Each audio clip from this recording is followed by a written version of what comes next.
This is Bryce Burge, host of Your Soccer Passport. Thanks for listening to the following broadcast on Public House Media.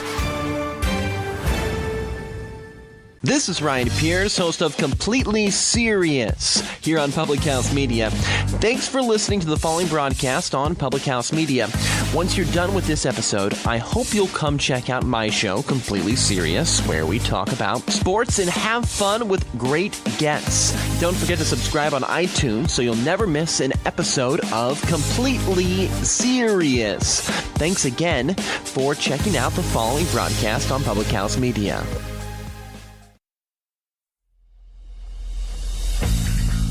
Throughout history, the course of sports has been shaped by one thing: the fans. From the moments you never dreamed of. Abby Wilkins has saved the USA's life in this World Cup. Hall, the runner, loose ball, it's good. Gonzaga, the slipper still fits. To the moments that still give you nightmares. Behind the bag, it gets through Buckner. Here comes Knight, and the Mets win it. He's in. Patriots win the Super Bowl. Brady has his fifth. Through the good and the bad, fans have helped change the games we watch and the players we love. They may not be the most logical people. You are a factory of sadness. I'll see you Sunday. But they know their teams better than anybody. They'll blow in the ninth. You may not always see them, but you know where to find them. After all, there's nothing quite like the view from the cheap seats. Broadcasting is part of the Public House Media Network. Grab a chair and enjoy all there is in The cheap seats.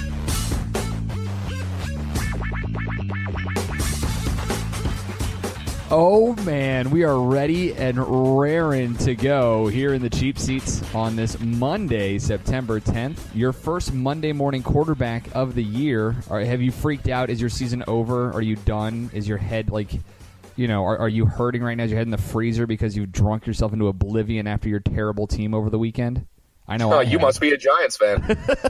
Exactly. You must be a New York Giants fan. Exactly. Welcome in the Cheap Seats. Christian Heimall here along with Jon Lauder, as we are every single week, presented by Squadcast.fm. Don't forget to subscribe, rate, review. Share us with your friends and family. Spotify, Apple Podcasts, Google Podcasts, of course, thephmedia.com. Basically, it's kind of like, I don't know, it's kind of like Walmart. If you can get it at Amazon, you can get anything on Amazon. You can find us anywhere. So just basically look for us wherever. And it's also like Walmart because often we're not wearing pants. That's very true. Yeah, often. Mm-hmm. It's a very good point. We're going to get into all of the Week 1 stuff from the NFL over the past weekend. People are losing their John, I'm sorry. I'm just going to say this up front right now.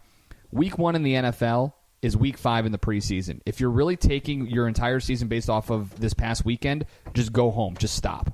Because it's very clear, Christian, that we're going to have a Chiefs-Buccaneers Super Bowl, and Ryan Fitzpatrick's going to be the MVP. Oh, my God, Ryan Fitzmagic. Don't even get me started. I'm so hyped right now. We're going to talk about that. A whole bunch coming up. What in God's name is going on in Pittsburgh? We'll talk about that with Le'Veon Bell and how the fact that they basically should have lost to the Cleveland Browns because they were a train wreck of disaster in a train wreck of a, football game on Sunday. That's true.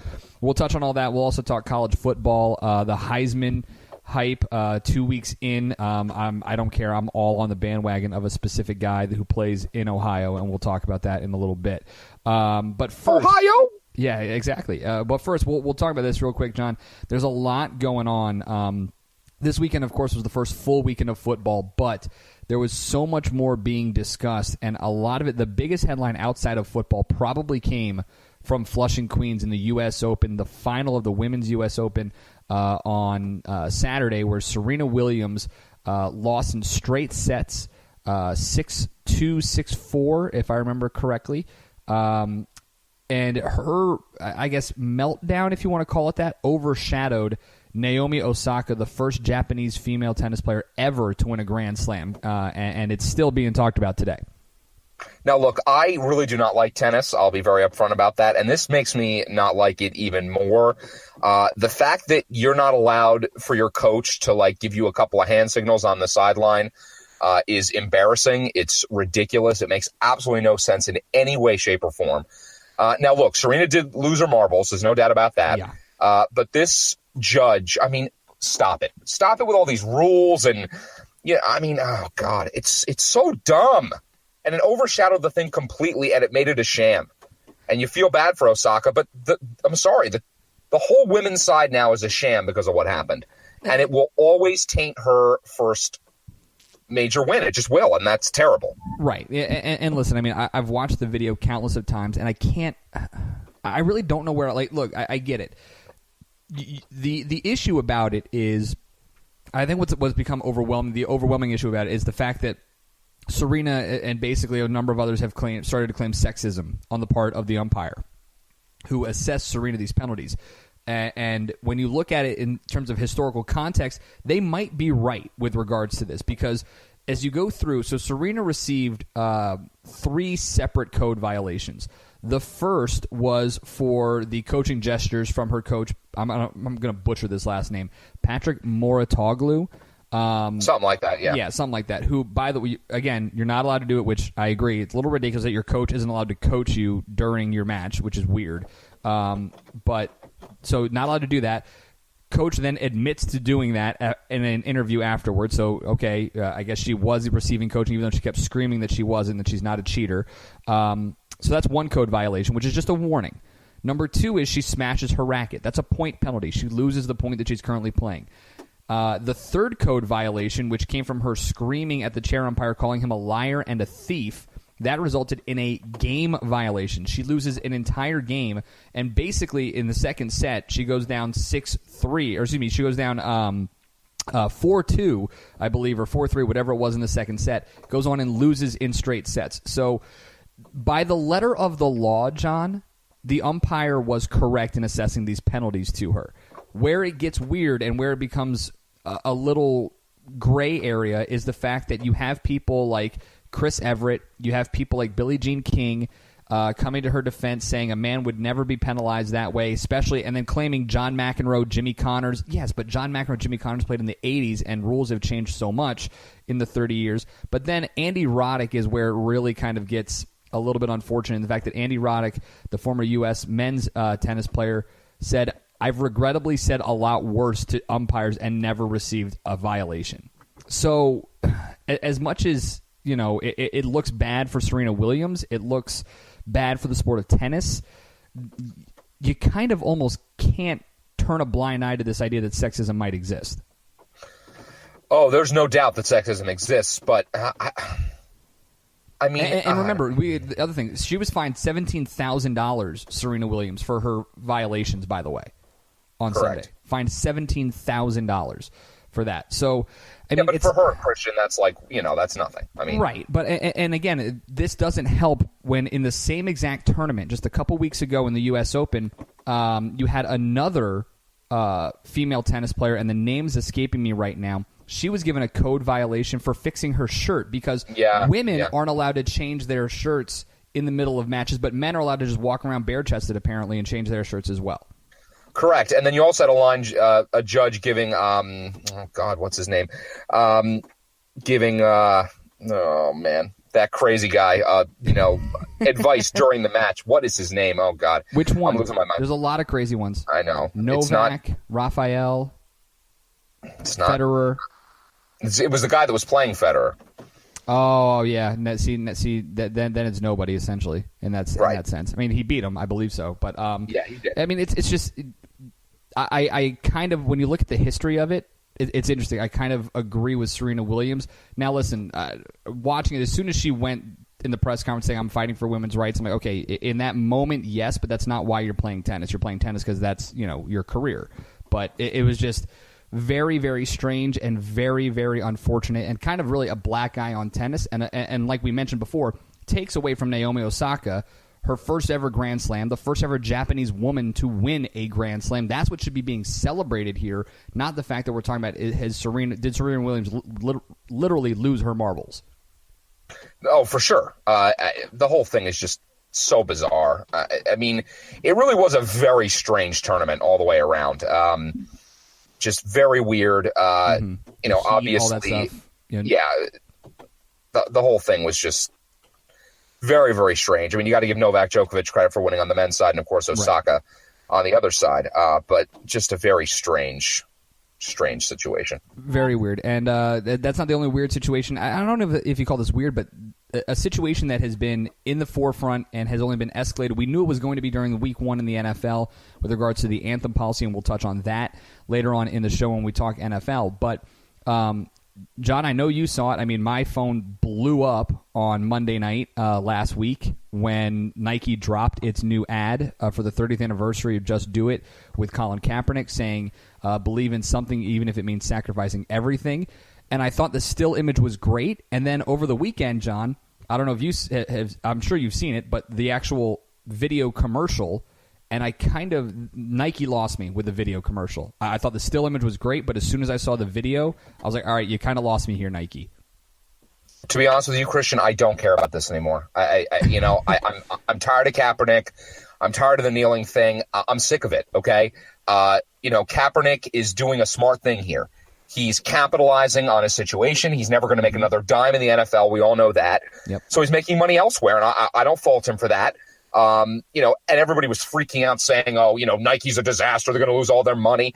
Nike's going to be just fine, okay? Their sales are up 31%. Right, and you know what? And eventually they're going to drop 31%, and it's not going to matter because Nike is the McDonald's of sportswear. Right. They're always going to do fine. They're always going to make a crap ton of money. So it doesn't matter, okay?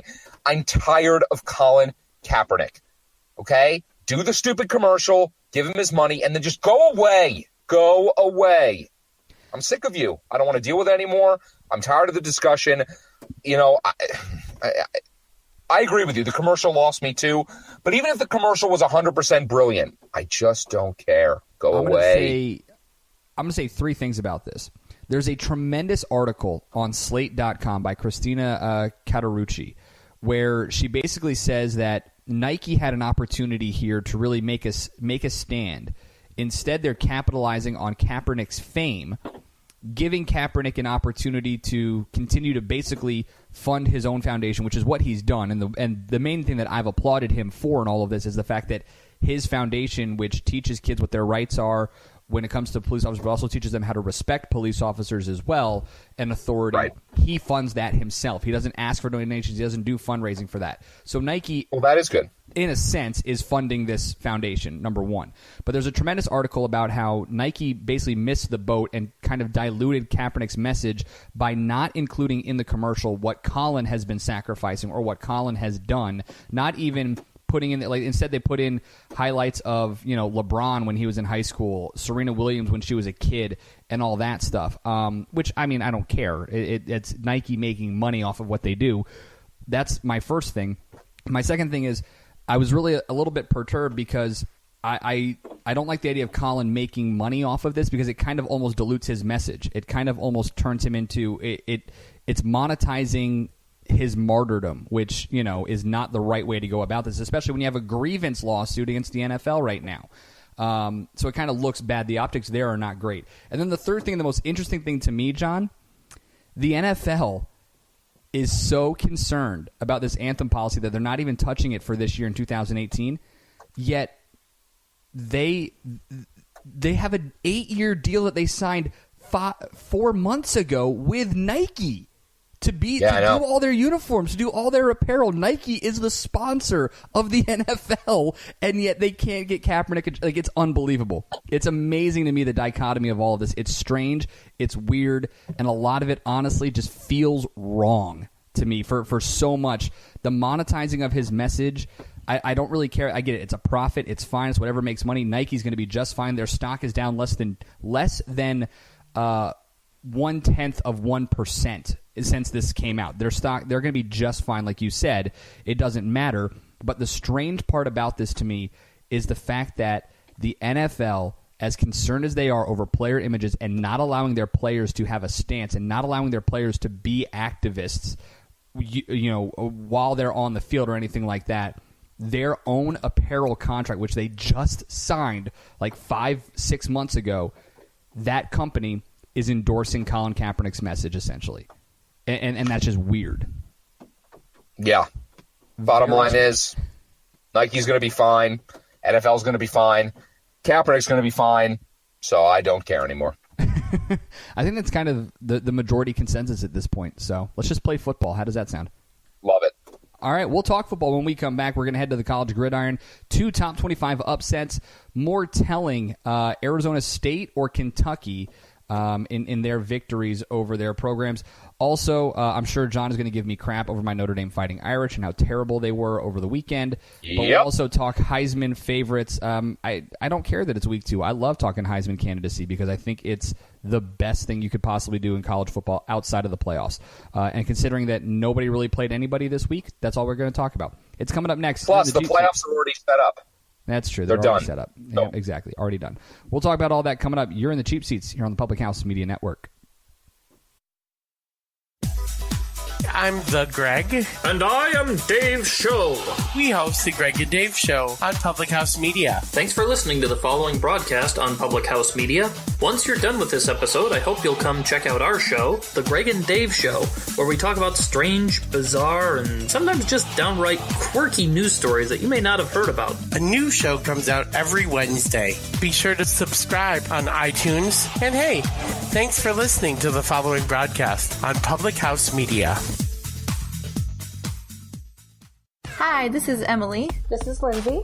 And this is Elizabeth, co-hosts of Beauties and Headcanons here on Public House Media.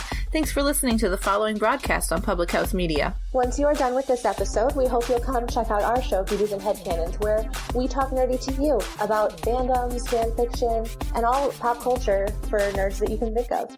A new show comes out every Friday. Don't forget to subscribe on iTunes so you never miss an episode of Beauties and Headcanons. Thanks again for checking out the following broadcast on Public House Media.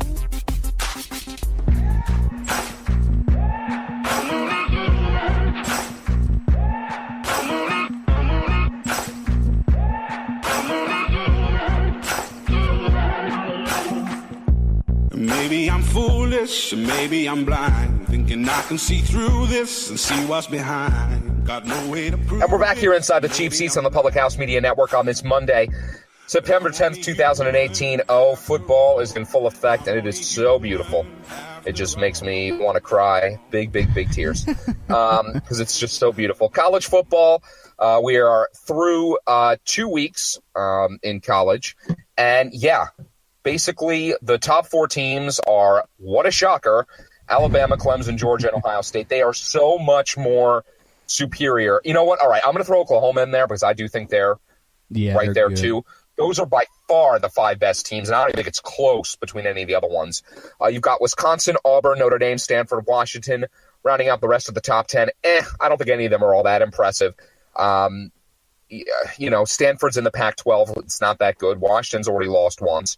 Yes, it was to Auburn, but I don't think Auburn's in the same class as the other guys.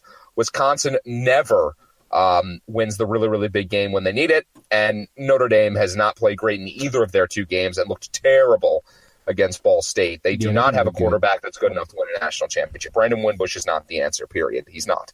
No, I agree with you. I mean, Brandon Wimbush is going to be the reason why Notre Dame doesn't win, anything. Maybe not even a bowl game. Because he really does struggle so much. Like, you just watch his mechanics, and they're bad.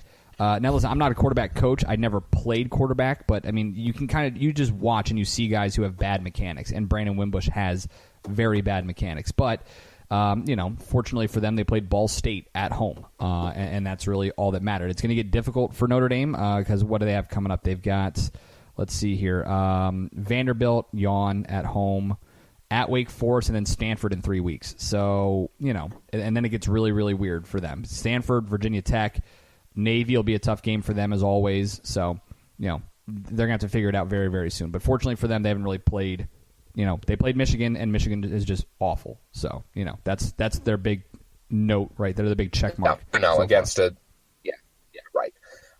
Now, a couple of upsets, obviously, in the top 25. Michigan State lost, and Florida lost. I don't think either of them really matters because neither of those teams were competing for anything this season.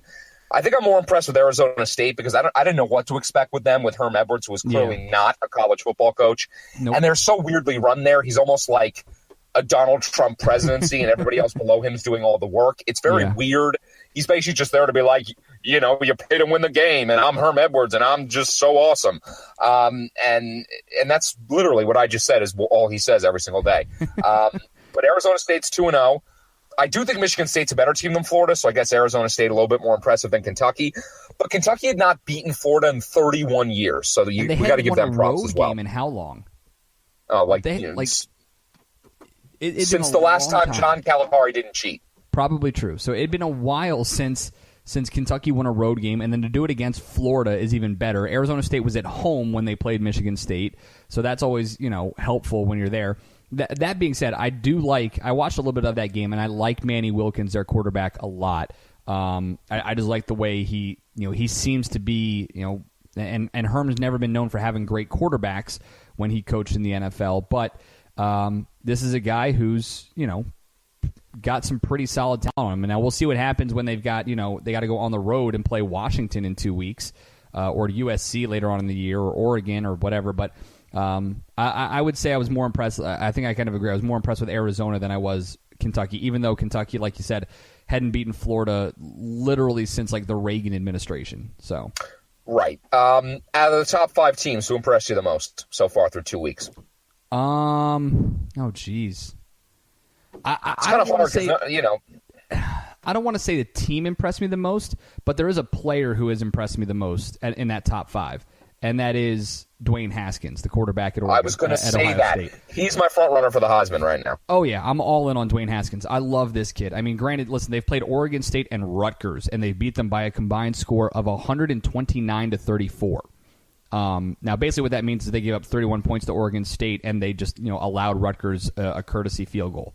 But it's like he has been so talented, and the insane part is if you watch or you follow anybody who covers Ohio State, they've known about Dwayne Haskins for a while, and they've been saying that Urban Meyer has a first-round draft pick sitting on his bench at quarterback, and we're starting to finally see that here. So I'm really pumped. I am really pumped for Saturday's game against TCU. For Ohio State, because I'd love to see how he does. Yeah. Now, somebody on Twitter, I'd give them credit if I could remember, said that Ohio State has 3 quarterbacks that are better than anybody that Michigan has, and one of them is not even on Ohio State anymore because he plays for LSU. Yeah, no, that's true. That's very, very true. So, but I mean, listen, Jonathan Taylor was great for Wisconsin again. Tua's a beast. He's not like that's just not okay. And Bryce Love finally looked like an actual football player. Finally, it'd be nice. Now, I will say this. I know a lot of people are a little concerned about Clemson, considering that Texas A&M, came right back. I knew that game was going to be close, though. That doesn't surprise me. That was at Kyler Field, too. Number one, exactly. It's at Kyle Field. It's in College Station. But number 2, Clemson is going up against a guy who's been following them every single year for the last 5 years in Jimbo Fisher at Florida State. He's known how to game plan against Clemson for his entire career. It's what he's done. So I'm not at all surprised that game was close. That's a throwaway if you're Clemson. But you're going to be just fine because the rest of your schedule is absolute garbage, and you're only going to make the playoffs because you're going to run the table. And if this was every year where an ACC team an ACC champion didn't deserve to make the playoffs, it would be this year because Clemson is going to run the table. They'll be number 2 ranked team in the country, even though they beat literally nobody because their schedule is trash because the ACC is garbage. I know, but that's almost unfair, Christian, because Clemson is so far and away better. They have their entire defensive line could go in the top 15. I understand. You're right. But, John, they're playing Furman in the season opener, and then they're playing Georgia Southern in the 3rd week. I know, but Alabama plays garbage teams, too. But they play in the SEC. God. Hate that argument. I know. Clemson is such a... If Clemson played in the SEC, it'd be a different story. But, like... Yeah, but if Clemson they need to schedule better teams. They would win every game. They would win every game. They would win every game. I would love to see it. I would love to. I can't wait. They should be in the SEC. Dissolve the ACC. Dissolve it. Just break it up into the Big East, the Big Ten, and because you've basically already done that. Maryland and Rutgers, for Christ's sake, are in the Big Ten for whatever freaking reason. Stupid. You're in the cheap seats here on the Public House Media Network. We hate college sports. Just kidding. We love it. We're presented by Squadcast.fm. If you want to make a podcast and yell about sports like we do, you should go there. You can follow Christian on Twitter. He'll be crying about the Giants for the next 17 weeks. That's not true. And that's the football Giants, not the baseball Giants. Yeah, you know what? Nobody cares about baseball. At Chris Heimall, that's ChrisHeimall. I'm just kidding. Only I don't be crying about the baseball. Red Sox because they played garbage this weekend against the Astros. They were bad. football season's here. Quiet. At Jon_Lauder, that is me. JON_LAUDER. Let me give you some of the matchups coming up here in week 3 for college football that have caught my eye.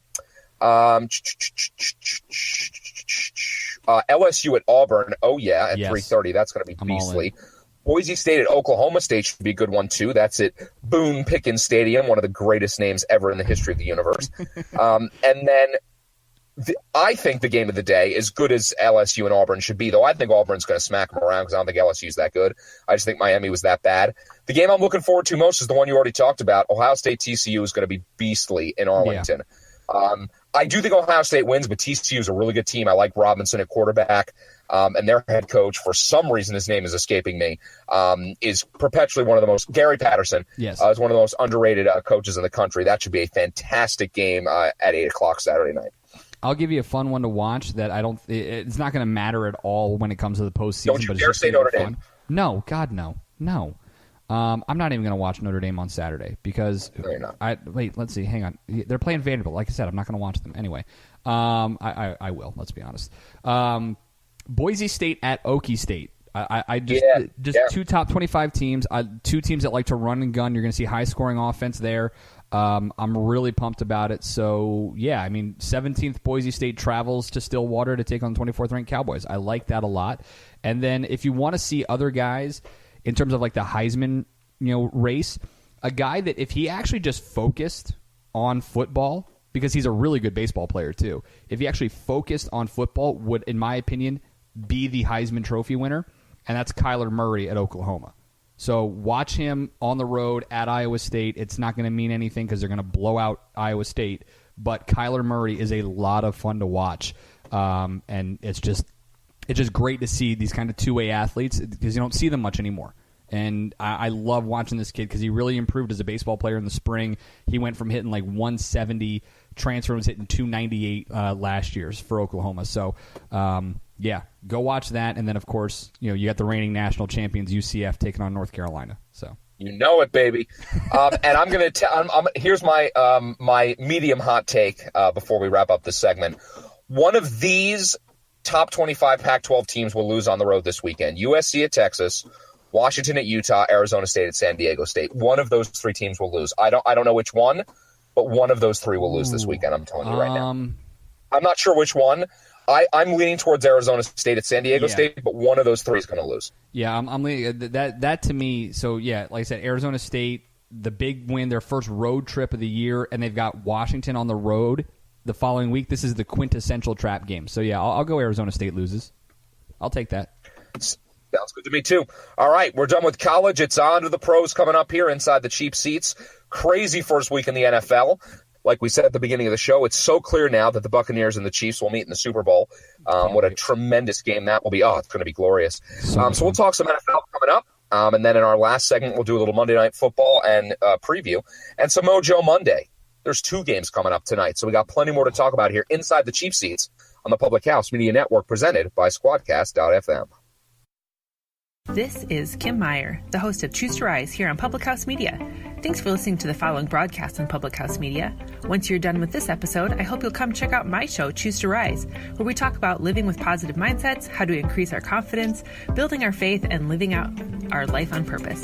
A new show comes out via podcast every Monday, Wednesday, Friday. And if you want to catch the episode live instead, stop by Public House Media around 6:45 Central Standard Time, Monday, Wednesday, Friday as well.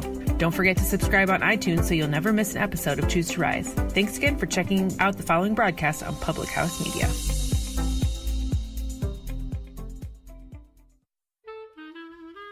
This is Sam Kirby, host of Cinema Stories here on Public House Media.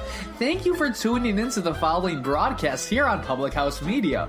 Once you're done with this episode, I hope you'll come check out my show, Cinema Stories, where we talk about movie and TV news and reviews, and maybe, just maybe, we'll learn a little something about ourselves. If not, then maybe I made you laugh a couple of times. I don't know. New episodes air bi-weekly on Tuesdays. Thanks again for checking out the totally spectacular following broadcast here on Public House Media.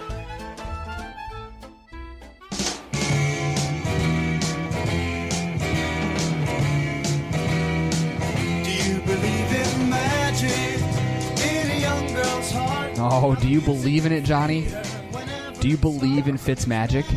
I believe that your Super Bowl pick gave up 48 points to Ryan Fitzpatrick. I believe that. I don't... Wow. Like, week one was weird. Week one was stupid in a lot of different ways. You're in the cheap seats. You're in the cheap seats here on Public House Media, presented by Squadcast.fm. Christian Heimall, Jon Lauder here with you. As mentioned, yes, my Super Bowl champion pick, New Orleans Saints, had 48 points put up against them by Ryan Fitzpatrick and the Tampa Bay Buccaneers. Fitzpatrick, let me just make sure I have these numbers correct. 21 of 28 for 417 yards and 4 touchdowns. Oh, and by the way, he also ran for 36 yards and another score. He had 41 fantasy points. 41!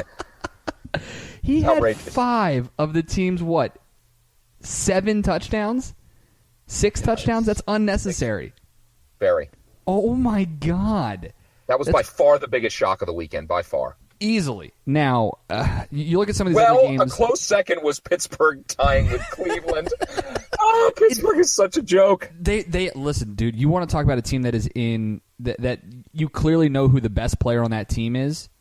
Like it's obvious. Ben Roethlisberger was atrocious. 23 of 41. Yes, he had 335 yards and 1 touchdown, but I think he had 4 picks. There were 6 turnovers. 6 turnovers for the Steelers in that game.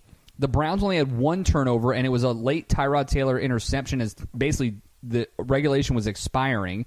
So there was no but need to worry Tyrod about Taylor that. was only 15 for 40. Right. Now it should be. Listen, it was really bad weather. Not a great day to be passing the ball. Yeah, that's 38%. Right. I know. Listen, I understand that. And Roethlisberger had 3 picks.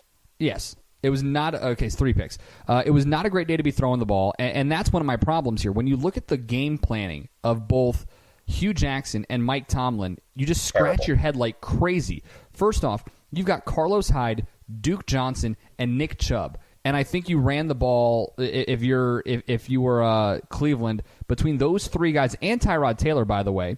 So those 4 guys ran the ball a total of 38 times. And you had Tyrod Taylor throwing the ball 40 times in basically a monsoon out there. It kept raining harder and harder as the game got on. Now, flip it over to Mike Tomlin. You're down, if I remember correctly, they were up 7 with like a minute 45 to go. Yeah, and they were up 21-7 going into the third. Yeah, 21-7 going into the third. I think they were up 21-14 late in that game. 21-14 late.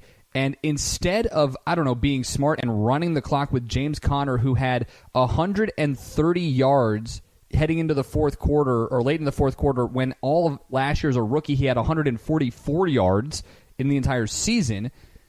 You don't run the ball once. You throw 3 passes. Roethlisberger airmails 2 of them, and then a short little dump off to Antonio Brown. 3 and out. Browns get it back, and they score the tying touchdown to be able to force overtime. You had 2 terribly, played field goal drives in overtime, including a miss by Chris Boswell and a block on was it Zane Gonzalez? Like it was just a bad football game. Great if you're the Browns, because now you know that you've got a little bit of confidence in you. You've got your fan base a little bit energized, and you didn't have to worry about hurting your number 1 overall draft pick in Baker Mayfield. If you're the Pittsburgh Steelers, though, rescind the franchise tag and give Le'Veon Bell the entirety of the salary. Like, just cut everybody and pay him. Only him, because you clearly need him. But James Conner was great. So, I mean, Bell was fantastic, but no, I would not overpay him. I wouldn't. So what do you think? So I really don't know what they do. Like, what did and this is going to be our poll question here if you head to the Cheap Seats by Public House Mike Media on Tomlin Facebook just page. needs to get his head out of his butt. That's never going to happen, and you know it. How do you throw 3 passes at the end up 7? They should have won the game. I know. And this is my problem with him. That's not a Le'Veon Bell problem. That's a Mike Tomlin's an idiot problem. So then, if we need to get Sam Lazier on the line, man. He was fired up on Facebook. Oh, I know. Sam was ready to go.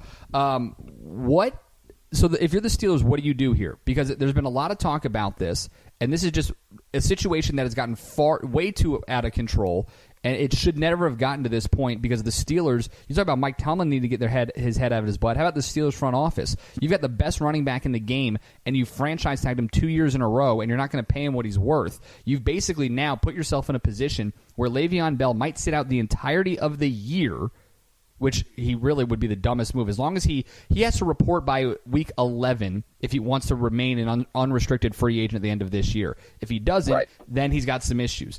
So basically what you've done is you've told Le'Veon Bell, we don't think you're worth it, and Le'Veon Bell is now telling you, guess what?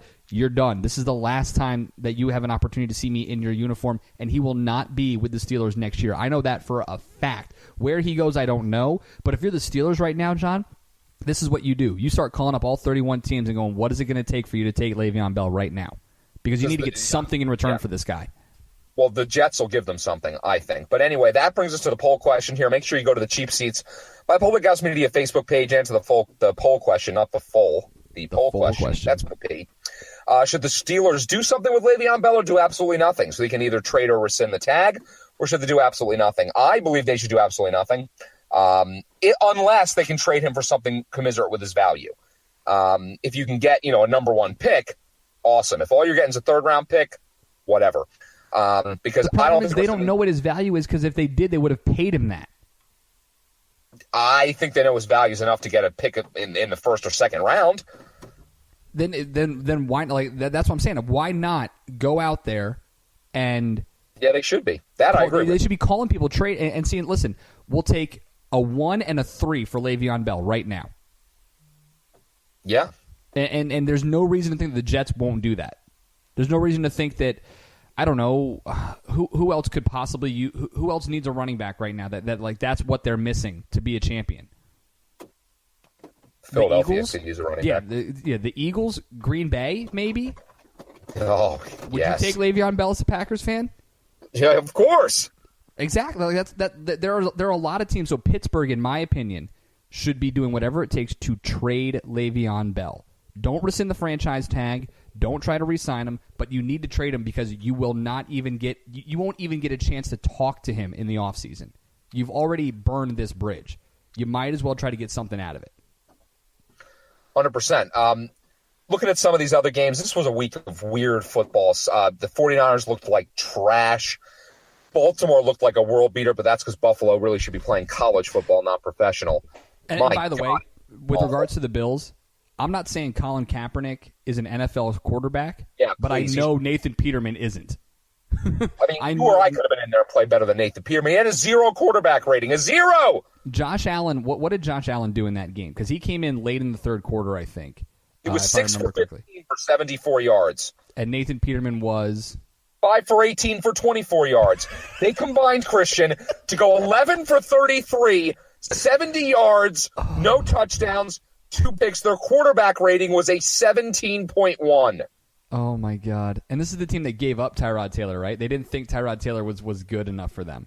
Correct. Oh, my God. This team was embarrassing. It was unbelievable. They made Baltimore look incredible. They made Joe Flacco look like playoff Joe Flacco. Yeah, it was unreal. Now, games that really, really kind of intrigued me and were exciting. Obviously, we mentioned, look, the Saints miss Mark Ingram, number 1, yes. But number 2, they need to figure out something with that defense because there's no way. Yeah, no, forget Mark Ingram, okay? Alvin Kamara is a beast. What they need is a defense that doesn't suck. Yeah. That's what they need. Ryan Fitzpatrick, seriously? I mean, Drew Brees for 439 yards still. And he wasn't the story. Right, and he wasn't the story. The Chiefs, Patrick Mahomes, okay, sure. It's not Patrick Mahomes, it's Tyreek Hill. Tyreek Hill's a stud, if you didn't know already. Is beastly. Kansas City, I cannot wait for that team to go 14-2 or something, and then Andy Reid to blow it in the playoffs. Because you know that's coming. You know he will. More surprising to you, Cincinnati or Denver? Denver for sure. Yeah. Really, there's 100. They're terrible. Yeah, I mean, I'm really impressed with Case Keenum, though. I give him a lot of credit. I kind of poo-pooed on him a lot this offseason. I didn't think he'd do well outside of the Vikings and outside of Pat Shurmur's system. But the Vikings clearly did okay with Kirk Cousins against that San Francisco defense. Dallas, of course, looked bad because outside of Mike Tomlin, the worst coach, the most overrated coach in football is in Dallas.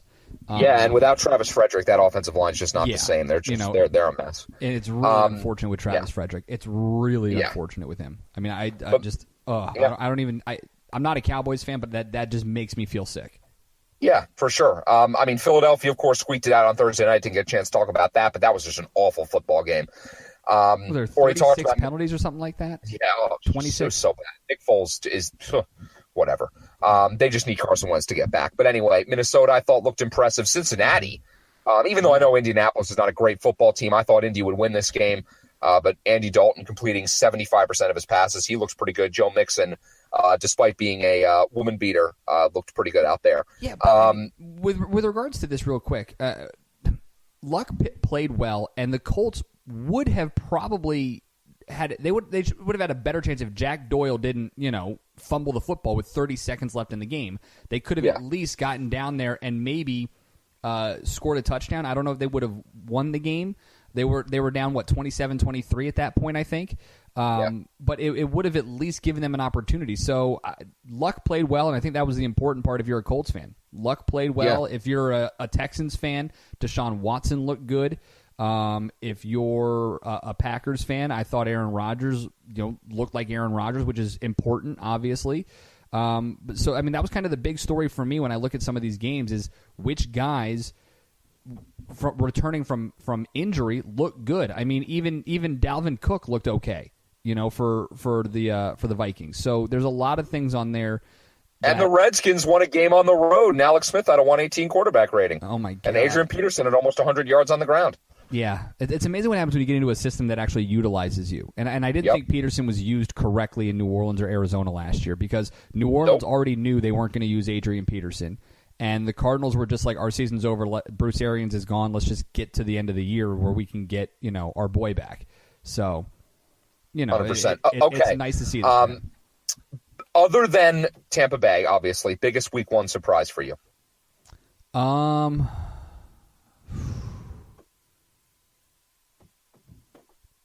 going to tell you right now, I was amazed at how bad Deshaun Watson looked. Really? He was terrible. Yeah, I mean, now it's early, and I know he was hurt for a lot of last year. Yeah. Yeah. New England learned their lesson from last year when he kind of torched them a little bit. Correct. I guess the biggest surprise to me was how good the Ravens looked. I mean that's to me the biggest I know it's the Bills, but for crying, seriously? Really? 47 points? Yeah. Unbelievable. It was nuts. It was insane. Now we haven't talked about it yet, so I'll just go ahead and say it. And John, we can go back into the archives. I will find it. I will happily find the audio. But as much as I like the Saquon Barkley pick, yesterday is 100% why the Giants should have drafted Quentin Nelson number 2 overall. Yeah, their offensive line is the reason they lost.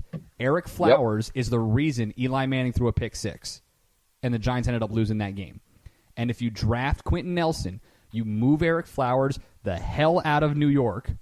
You can draft Nick Chubb in the second round, or you can trade up and get Sonny Michel, or you can get a lot of people in the second round. I understand Barkley is a once-in-a-generational talent, but if we've learned anything from Ezekiel Elliott's rookie year, from Leonard Fournette, from any of these guys, if you don't have a good offensive line, you don't exist.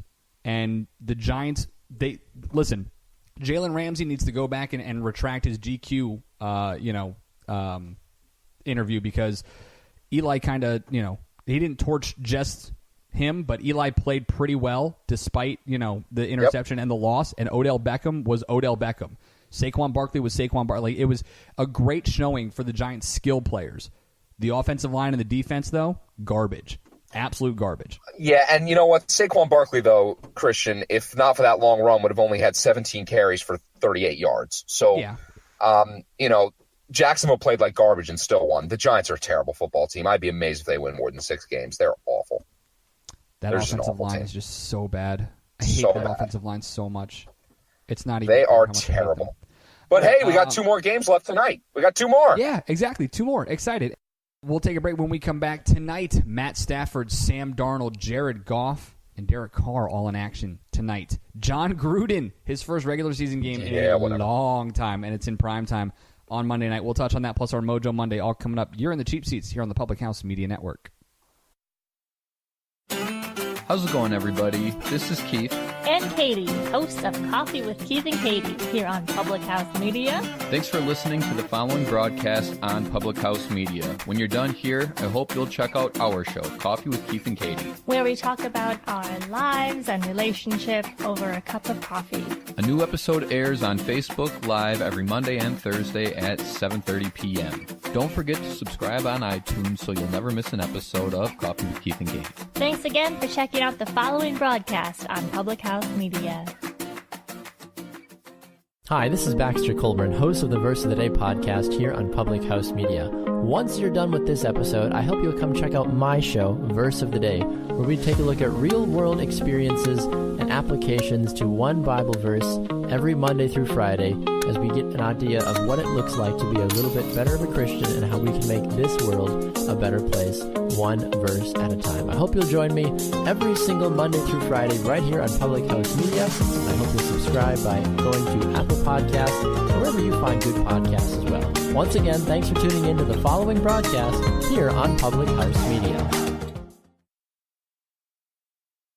Oh, it's Saturday night. I pray for the wicked on the weekend. Mama, can I get another amen?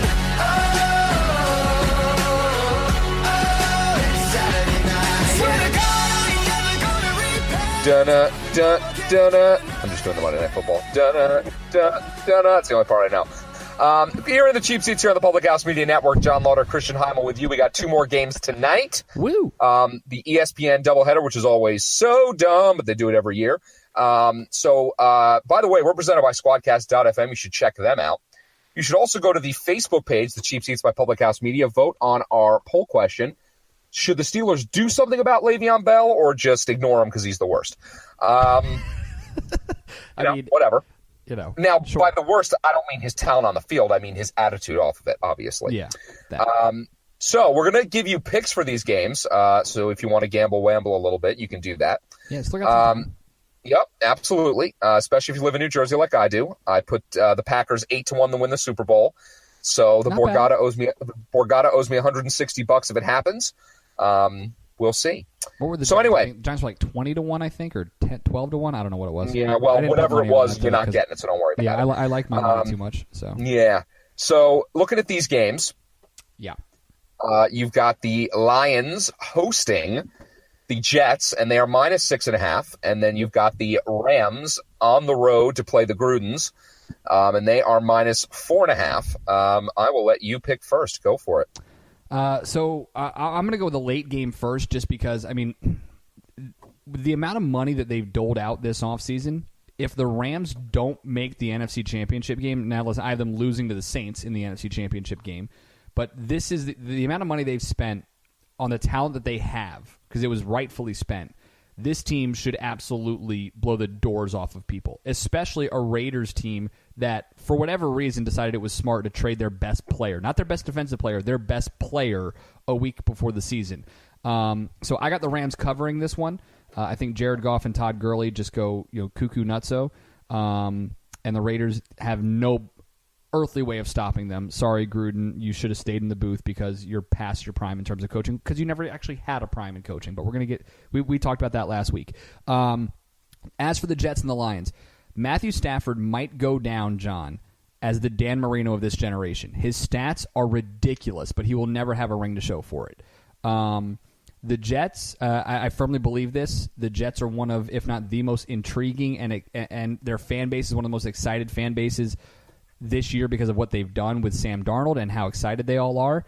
I think the Jets cover, and not only do I think the Jets cover, I think the Jets win outright tonight. So I've got the road teams tonight, Jets and Rams. I am half with you, half not.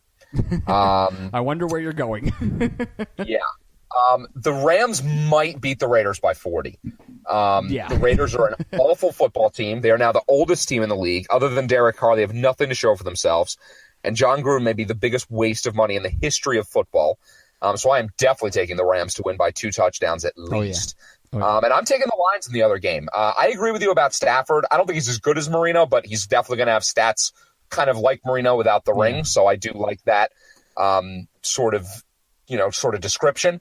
But I actually think that they are able to win by 7. I think Sam Darnold acquits himself okay, but I think because they're at home, they'll win. If it was on the road, I would probably if the Lions were on the road, I'd probably pick the Jets, but I'm going to pick the Lions to cover and the Rams to cover. I think the thing that I like about this Jets, and the reason why I picked them is not so much because of Sam Darnold, but because having a guy like oh my God, and now my brain just went stupid.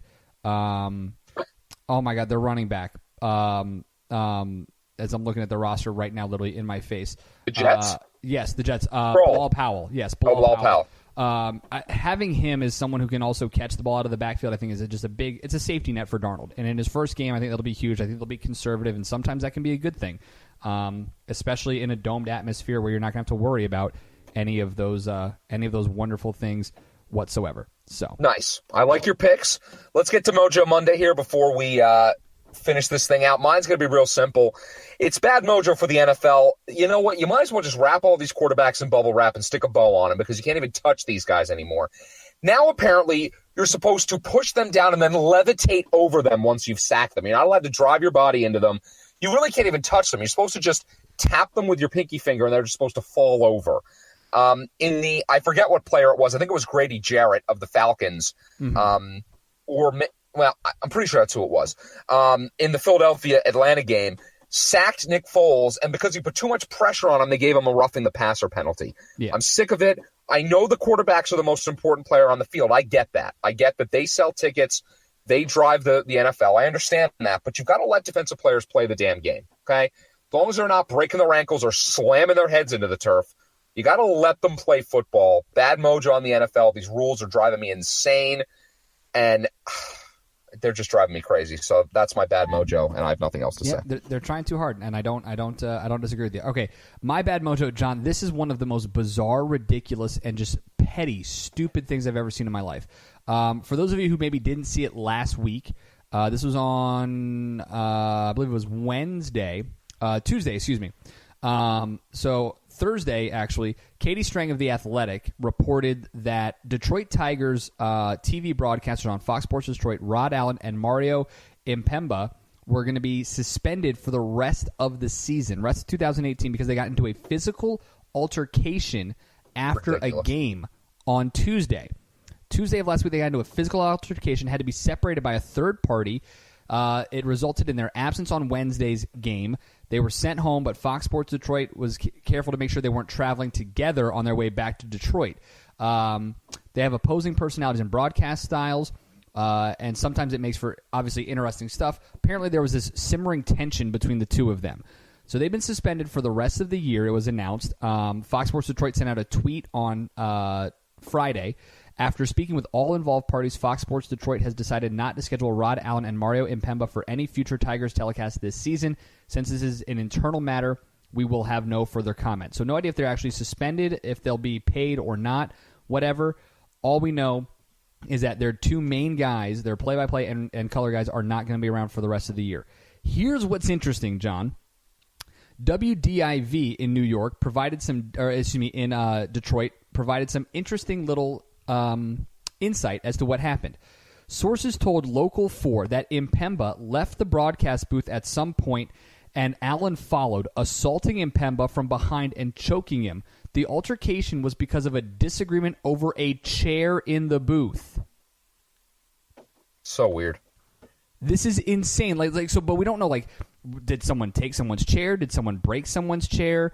Was there one chair and they had to share using it? But John, this is ridiculous. You are professional broadcasters there to call a game.